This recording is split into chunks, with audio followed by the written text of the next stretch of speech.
कथा, पुरुषार्थ कथा, सुनो सुनो सिद्धार्थ कथा। सत्य कथा, पुरुषार्थ कथा, सुनो सुनो सिद्धार्थ कथा। चढ़ते सूरज सा तेजवान वो कीर्तिमान, हुंकार भरे जब कूच करे, थर थर कांपे आसमान। वो राजपुत्र वो शूरवीर, पर्वत को भेद दे उसके तीर, शांति का स्रोत करुणा की धार, निर्झर झरे मन से अपार। वो राजपुत्र वो शूरवीर, पर्वत को भेद दे उसके तीर, है शाक्य वंश का वो तारा, जगमग है जिससे जग सारा। सत्य कथा, पुरुषार्थ कथा, सुनो सुनो सिद्धार्थ कथा।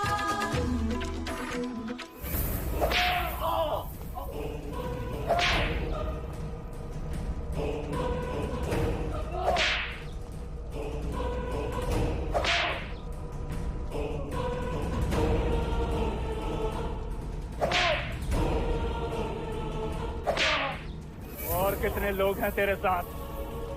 बता, हमारे कौन से भेद जानने आए थे तुम लोग? क्यों भेजा कौशल राज ने तुम्हें? बता। युवराज पर आक्रमण क्यों किया तुमने? बताओ। और इतने दिन तू यहाँ पे क्या कर रहा था? बता, कौन सी चाल चल रहा है कौशल राज हमारे विरुद्ध? बताओ। मैंने कोई भेद नहीं चुराए। मारो इसे। अंतिम बार पूछ रहा हूं, बता। मेरे साथ और कोई नहीं है। मैं कौशल राज का गुप्तचर नहीं हूँ। मैंने कोई भेद नहीं चुराए। तो युवराज के प्राण तुम क्यों लेना चाहते थे? क्योंकि वो मेरी प्रेमिका के साथ है।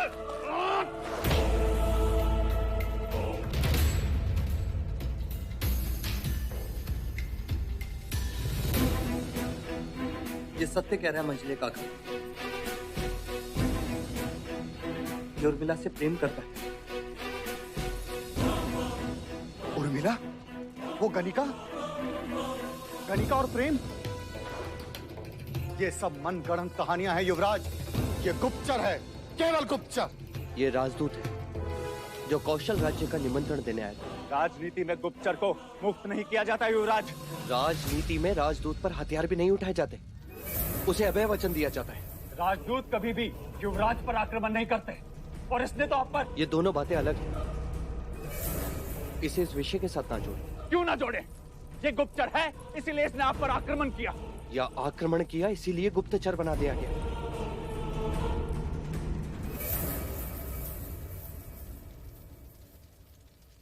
मुक्त कर दो इसे।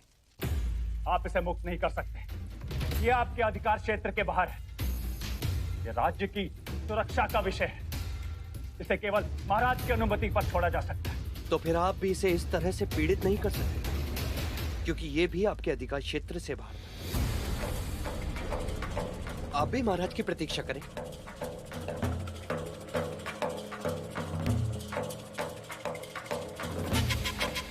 युवराज होने के नाते आज मैं इसे एक अभय वचन देता हूं,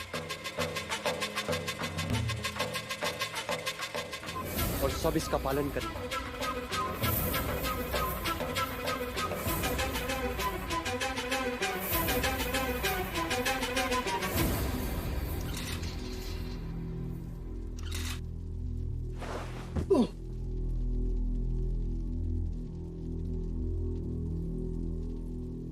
अब मैं बलदेव से एकांत में बात करना चाहता हूं। युवराज, हम आपको अकेला नहीं छोड़ सकते। कहीं इसने फिर से... आप चिंतित ना हो महामंत्री, मैं सुरक्षित हूं। बस आप हमें एकांत दें।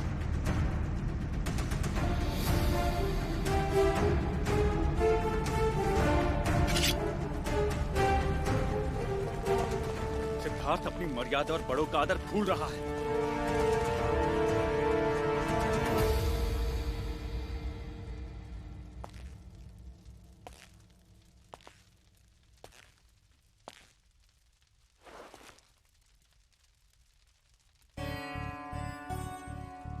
क्या एक गुप्तचर राजदूत का वेश धर कर आया है? नहीं, एक राजदूत एक प्रेमी बन के रह गया। तो तुमने मुझ पर आक्रमण क्यों किया? आप जानते हैं, मैं उर्मिला से प्रेम करता हूं, किसी और को उसके साथ नहीं देख सकता। तुम्हें ऐसे देखकर मुझे आश्चर्य हो रहा है बलदेव। कोई किसी से इतना प्रेम कैसे कर सकता है? राज, प्रेम कीजिए, जान लेंगे। तुम्हारे प्राण भी जा सकते थे बलदेव। हाँ, जा सकते थे, पर कोई मेरी प्रेमिका के साथ संबंध रखे, उसकी विवशता का लाभ उठाए। मैंने कभी किसी की विवशता का लाभ नहीं उठाया। हम केवल मित्र हैं। उर्मिला केवल तुमसे प्रेम करती है बलदेव, केवल तुमसे।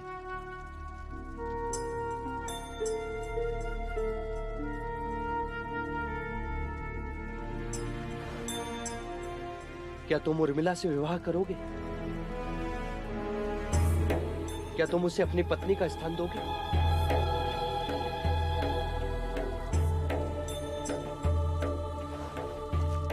तो वचन है ये मेरा, तुम्हारा विवाह मैं करवाऊंगा उर्मिला से।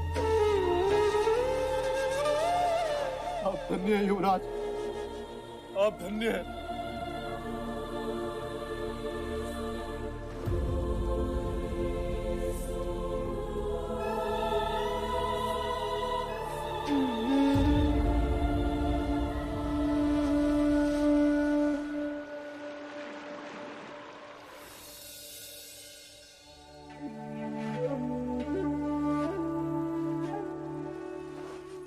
युवराज किस सोच में है?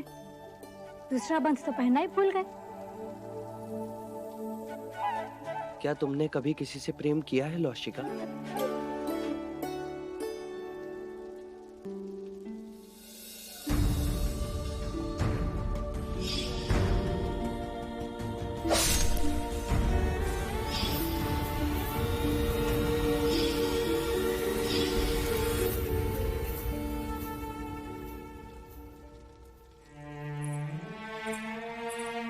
तुमने कुछ कहा नहीं, यानी तुम्हें भी मेरी तरह प्रेम की अनुभूति नहीं हुई। अच्छा, एक प्रश्न का उत्तर दो। हंसी क्यों? चकित थी। आज आपने कोई भी प्रश्न नहीं पूछा। क्या प्रेम करने वालों का विवाह करवाना योग्य कर्म है? हाँ युवराज, ये बहुत पुण्य का काम है। कम लोग होते हैं जिन्हें प्रेम करने वाले मिलते हैं। तो प्रार्थना करना कि मैं 2 प्रेम करने वालों का विवाह करा सकूं और मुझे भी प्रेम की अनुभूति हो।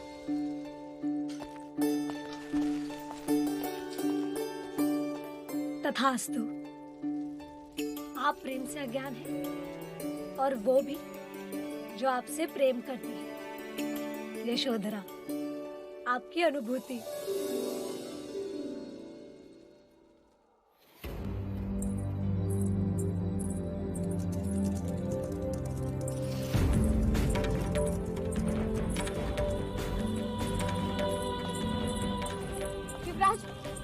बलदेव ठीक तो है ना? उसे दंड तो नहीं दिया क्या? क्या उसे छोड़ देंगे? क्या उसने मेरे बारे में कुछ पूछा? मुझे बोलने का अवसर तो दो। वो बिल्कुल ठीक है, मैं स्वयं उससे मिलकर आया हूँ। क्या कहा उसने? क्या हमारे प्रेम की कसौटी पर खरा उतरा वो? अब एक प्रश्न का उत्तर दो मुझे। बलदेव तुमसे विवाह करना चाहता है, क्या तुम बलदेव पर विश्वास करके कौशल जाने को तैयार हो?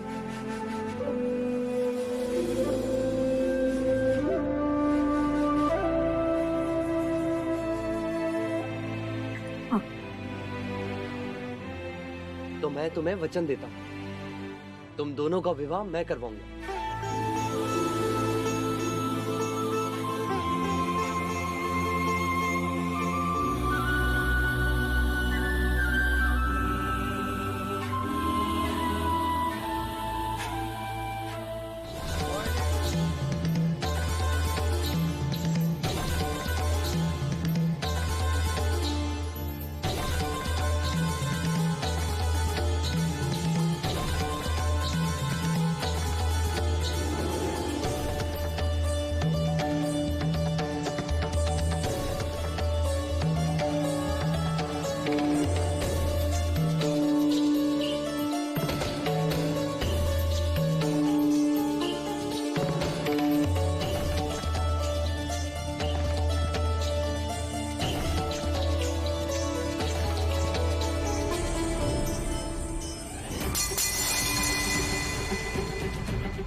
कंचनी कहाँ है? हाँ? मोहिनी देवी, हम कंचनी को देखना चाहते हैं, बुलाइए उसे। क्षमा कीजिए कुमार, किंतु कंचनी आपकी सेवा में उपस्थित नहीं हो पाएगी। अस्वस्थ है वो। अरे हम भी तो अस्वस्थ हैं, कंचनी के बिना। कुमार, वो ज्वर से पीड़ित है। और मैं भी तो ज्वर से पीड़ित हूँ। काम ज्वर से।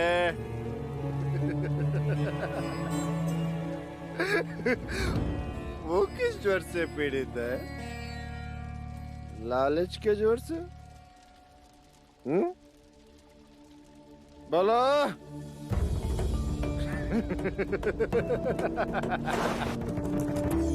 ये लो उसका उपचार, और बुलाओ मेरे उपचार को। जाओ, उठाओ उसे और बुलाओ कंचनी को। बुलाओ। ज्येष्ठ, उन्होंने कहा ना, कंचनी बीमार है।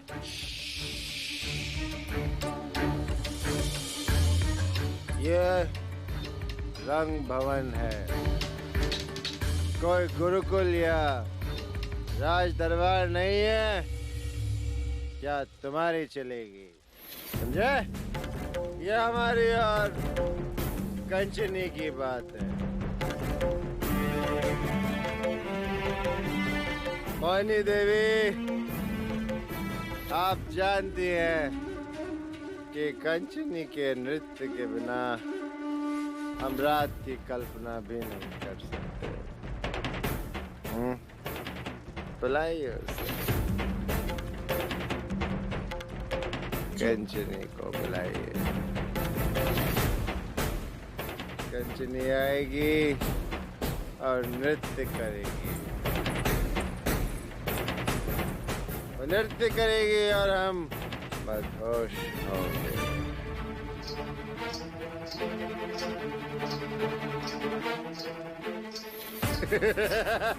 कंचनी, कंचनी, आओ।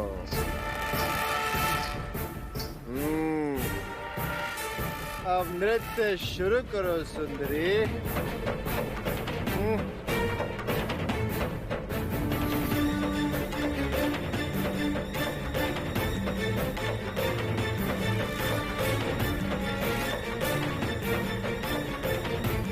बजाओ, बजाओ।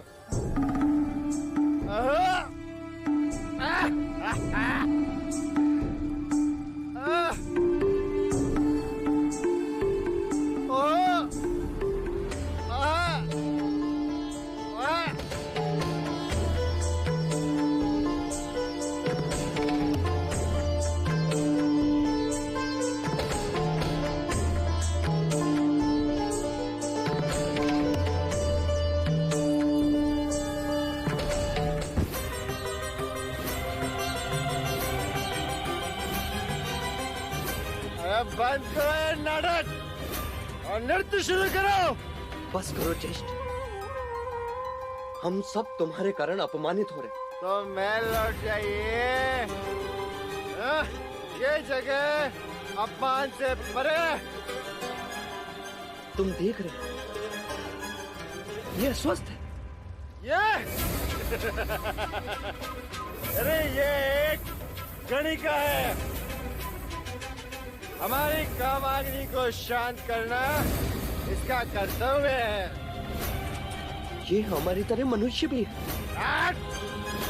ये सिर्फ एक गणिका है, एक उपभोग की वस्तु। इसके अतिरिक्त कुछ नहीं है। क्षमा करना चाहिए, आपको केवल स्त्री शरीर की आवश्यकता है और कुछ नहीं। तो और भी है यहाँ पर, किसी के भी साथ अपना दिल बहला लीजिए। अच्छा, ठीक है, जैसी युवराज की आज्ञा। तो फिर आज रात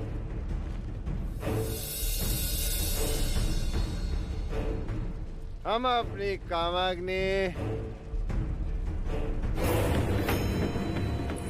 उर्मिला के साथ बुझाएंगे। चलो उर्मिला, आज देवदत्त के साथ रात बिताओ। बलदेव तुमसे विवाह करना चाहता है। क्या तुम बलदेव पर विश्वास करके कौशल जाने को तैयार है? हाँ। तो मैं तुम्हें वचन देता हूं, तुम दोनों का विवाह मैं करवाऊंगा।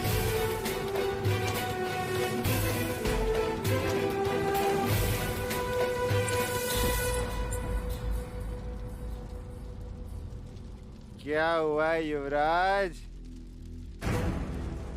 चुप क्यों हो गए?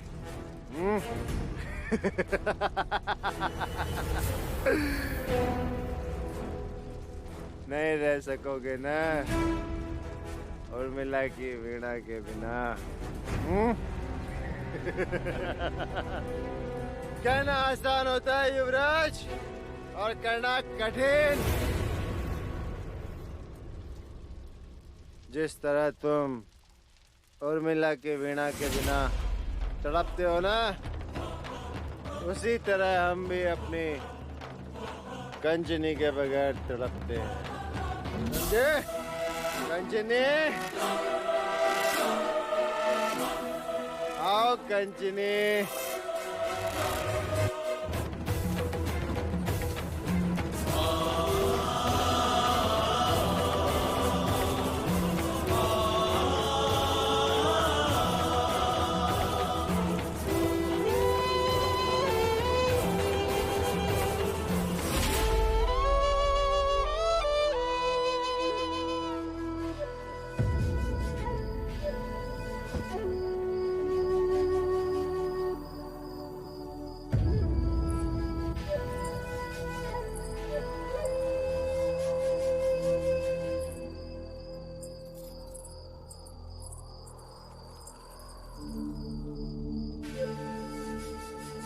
बुझ जाने तो आज दी होगा।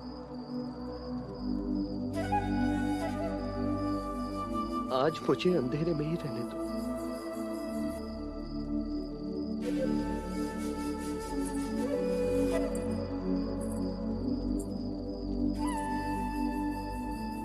क्या वीणा सुनने की इच्छा है?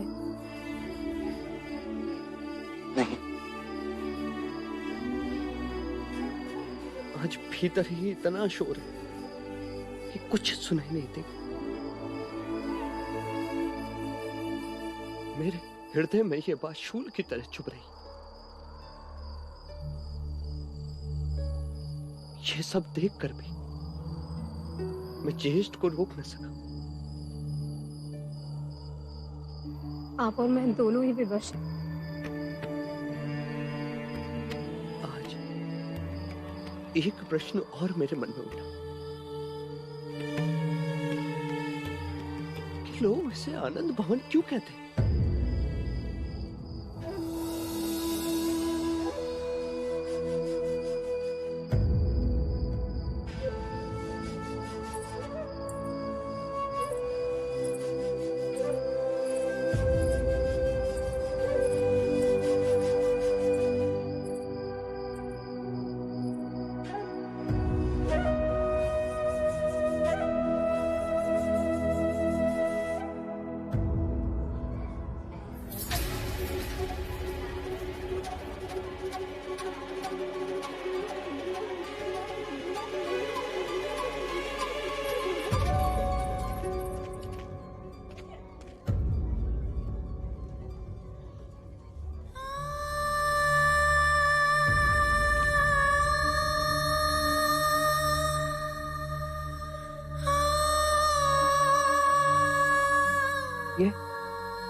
ये सब क्या है?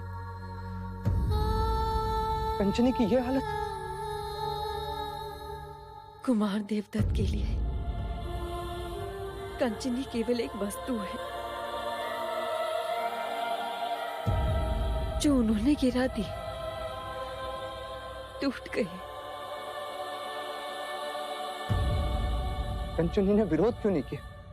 गणिकाएं विरोध नहीं कर सकती युवराज। यदि हमने विरोध किया तो ये तो अमानवीय है। कोई ऐसा व्यवहार पशु के साथ भी नहीं करता। मैंने बहुत विनती की पर वो नहीं रुके।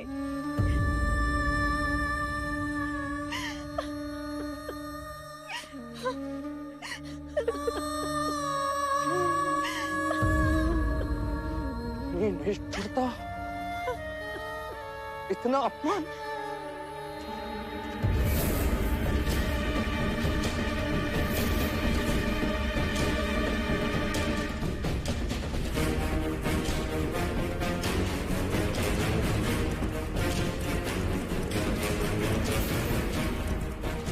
ज्येष्ठ कहाँ है कामुका? जी वो अखाड़े की ओर गए हैं।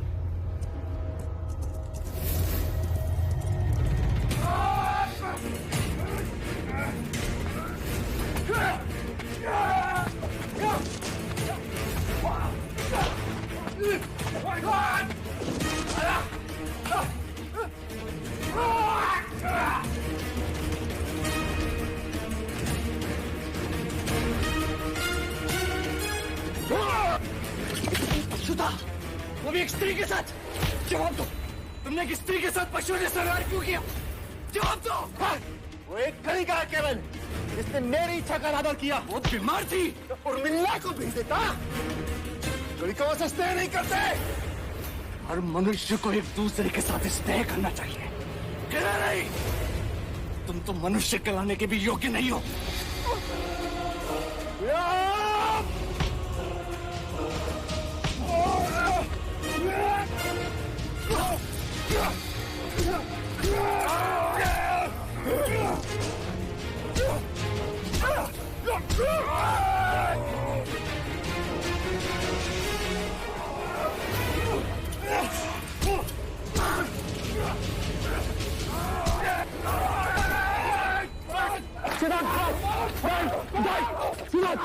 सिद्धार्थ!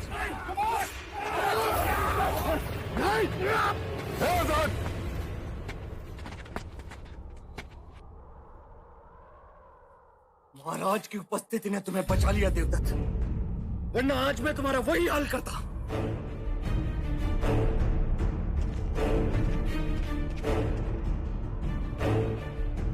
क्षमा महाराज, आज्ञा।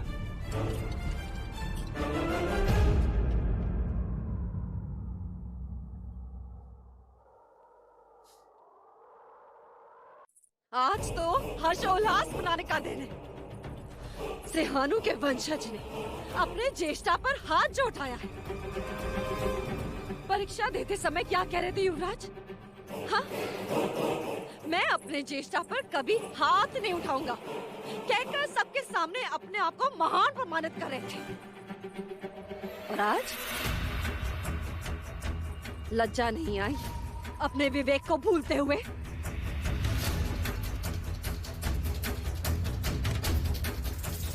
सिद्धार्थ,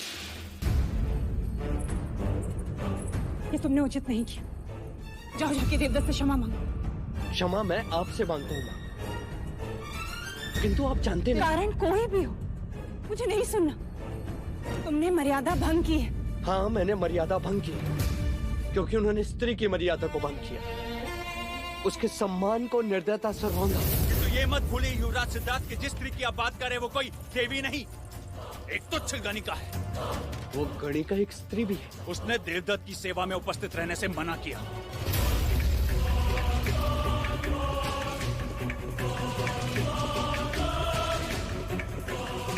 दिन के उजाले में स्त्री आदि शक्ति का स्वरूप, और रात्रि होती पौरुष शक्ति का प्रयोग।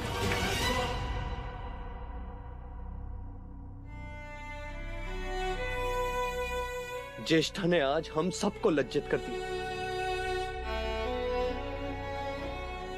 और विवेक मैं नहीं भूला। संस्कारों की होली ज्येष्ठा ने जलाई, और बदनाम हुआ मैं।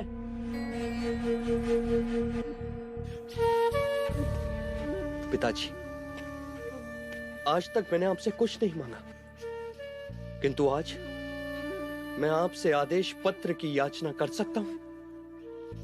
कहो पुत्र। अब यह आदेश दें कि आज के बाद कोई भी स्त्री, चाहे वो गणिका ही क्यों न, किसी भी पुरुष के साथ संबंध बनाने से इनकार कर सकती है।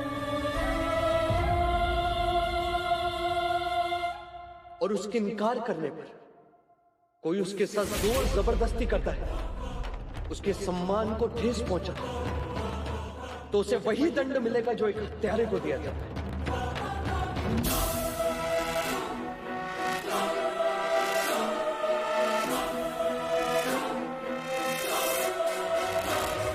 महाराज, सिद्धार्थ की बात योग्य है। ये स्त्री की भलाई की बात कर रहा है।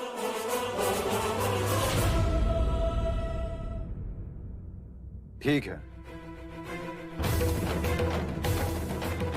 सिद्धार्थ, जो तुम चाहोगे वही आदेश होगा। आपका ये आदेश मेरे लिए आपका दिया हुआ सबसे बड़ा उपहार है पिताजी। आज्ञा।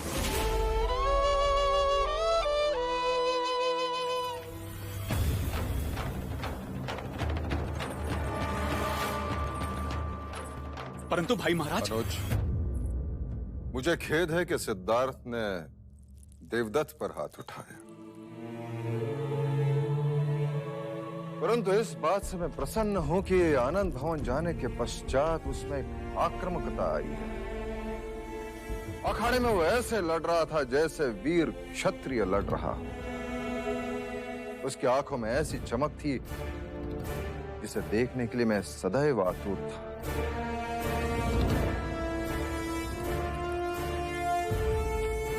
बधाई हो देवी। मैंने आज तक सिद्धार्थ को जब भी देखा एक बालक की तरह देखा, परंतु आज पहली बार सिद्धार्थ में एक पुरुष को देख रहा हूं।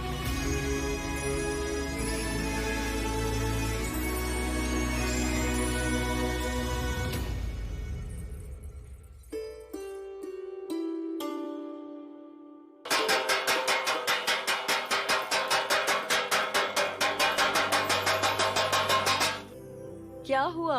अरे क्या पूछ रही हो, क्या हुआ? यूं कहो युग बदलने का संकेत है। मैं कुछ समझी नहीं।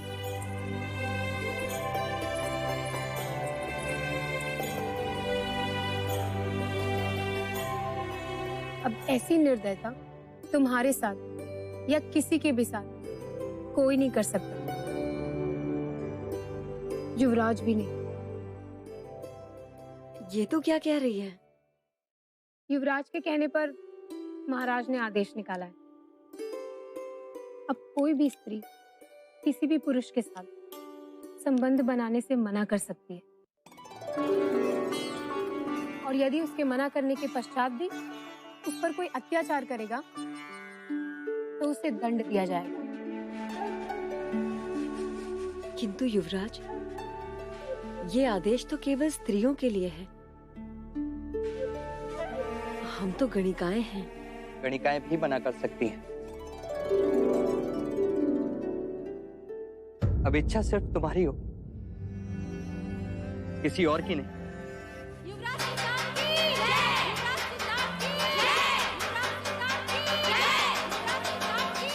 ये बात किसी चमत्कार से कम नहीं है युवराज।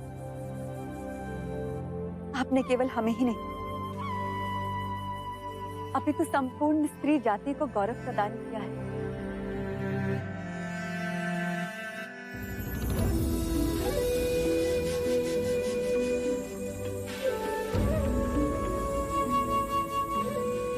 युवराज,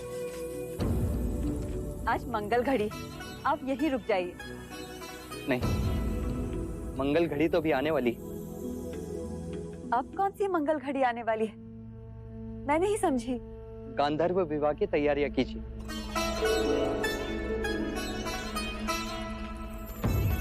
आपकी इस वीणा को लेने कोई आ रहा है। तो क्या विवाह होगा?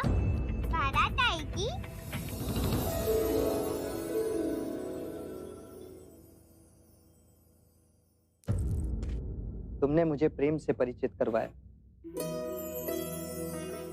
अब मैं तुम्हें तुम्हारे प्रेम से मिलवाऊंगा। मेरे जीवन में तुम्हारा स्थान किसी गुरु से कम नहीं।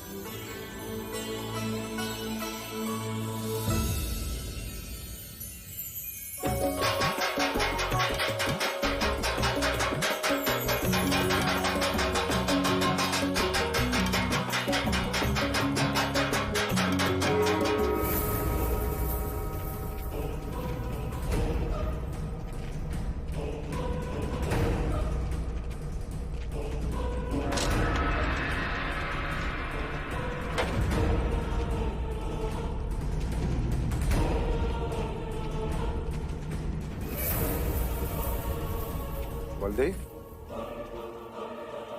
कौशल का राजदूत ये यहाँ क्यों अनुज? राजदूत नहीं, गुप्तचर है ये।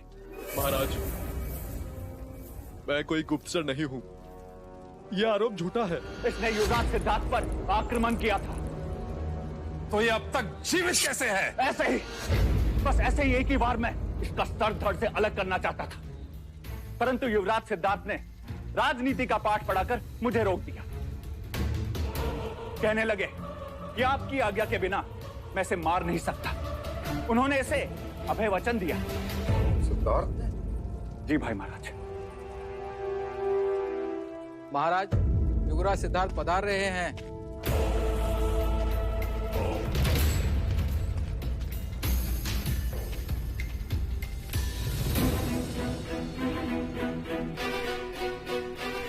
अच्छा हुआ महाराज, आप मुझे यहीं मिल गए।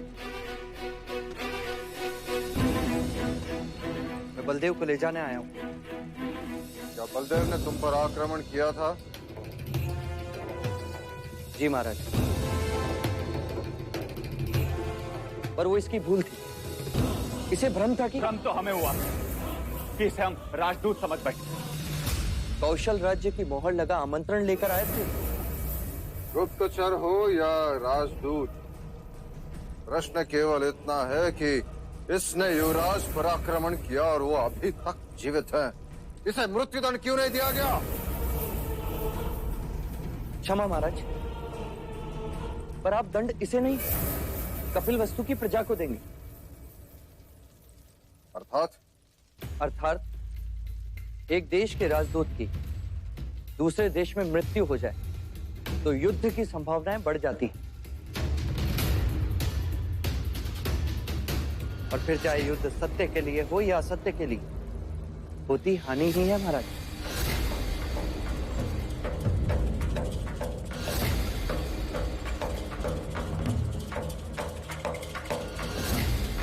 तुम्हें मुक्त किया जाता।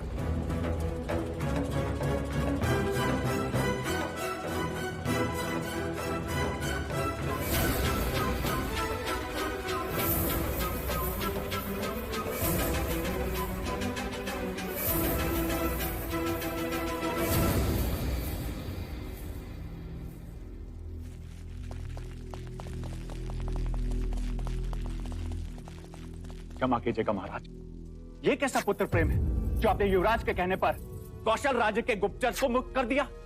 न जाने कल इसका क्या परिणाम हो। अनुज, इस समय सिद्धार्थ जो चाहे उसे सहयोग करो। जैसे ही बलदेव कपिलवस्तु की सीमा के पार होगा, उसे मृत्युदंड दे दो।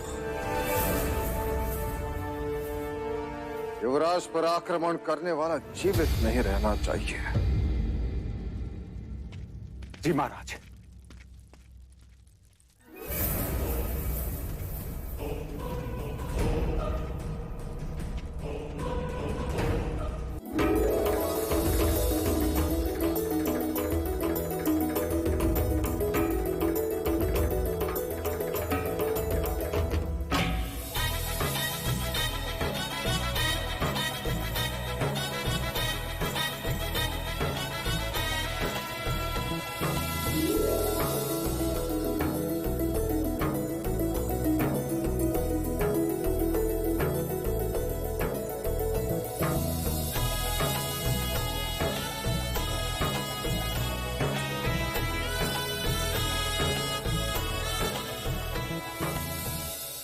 पैर मेरे नहीं, बड़ों के और माता पिता के छूना।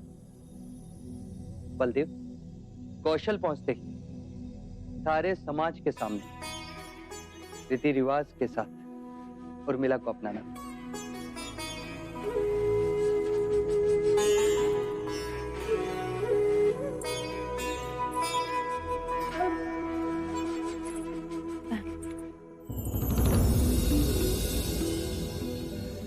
सुखी रहो।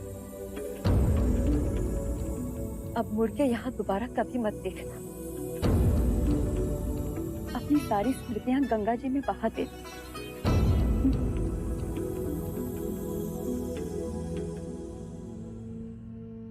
युवराज, ये सब कुछ आपकी इच्छा शक्ति के कारण हुआ है। यहाँ मंडप रोज सजते हैं, सुहाग रात रोज मनाई जाती है, किंतु विवाह आज पहली बार हुआ है।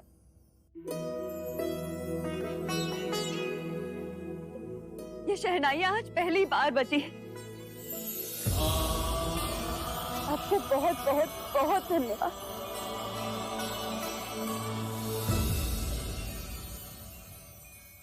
अब चलो युवराज, संध्या से पहले हमें सीमा पार करना है।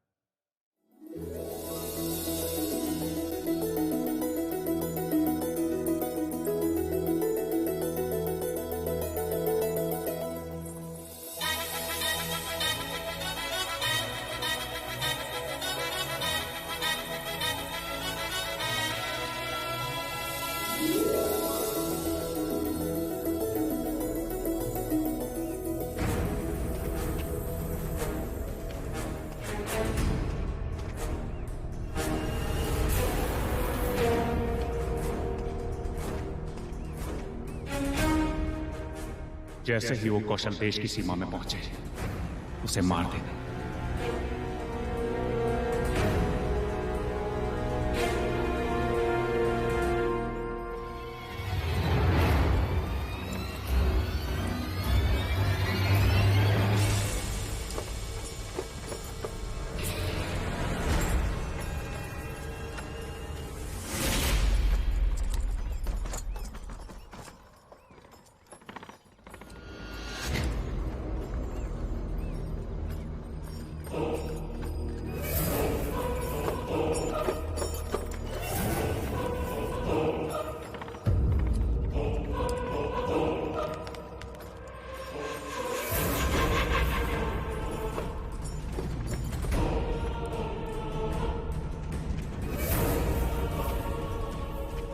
बलदेव, यहां कपिल वस्तु की सीमा समाप्त होती है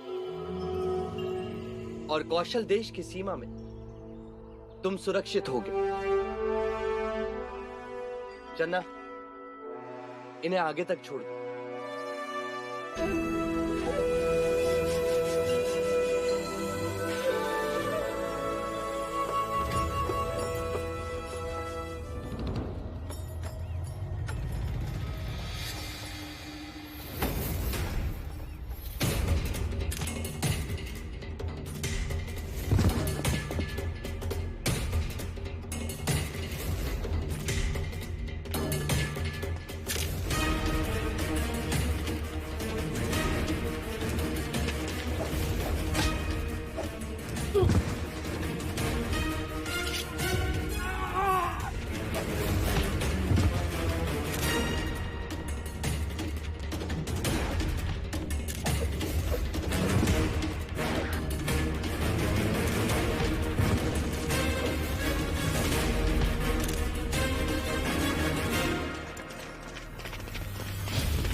सत्य कथा